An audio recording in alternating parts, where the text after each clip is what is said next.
My name is Chris Eddy. I'm an ultrasound educator. Today we're using the Clarius ultrasound scanner to look at the IVC. We're going to be assessing the IVC for volume status, and while no one study has been able to quantify exactly where to measure or make the assessment, the IVC can be assessed in a fat or flat paradigm. So we are going to be starting with the scanner indicator up towards the patient's head, just to the right of midline at the costal margin,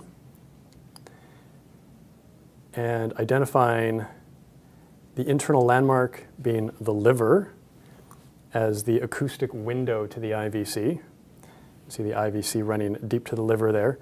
Make sure you identify the junction of the IVC at the right atrium, and equally as important, the middle hepatic vein should also be identified to ensure that you are in fact looking at the IVC and not the aorta. The IVC can be mistakenly foreshortened in the long axis to give it the impression of being a flat IVC in what's called the cylinder effect. And this happens when you're not in the true center of the vessel, but have brought the scanner off to one edge or the other edge of a longitudinal blood vessel.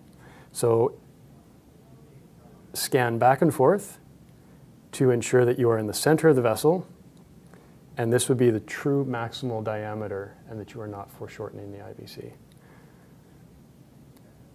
Look at the walls of the IVC to ensure that they move during respiration and they are not coming in contact with each other, which could be indicative of a flat IVC, and that there is some respiratory motion which tends to dissipate in a volume overload status.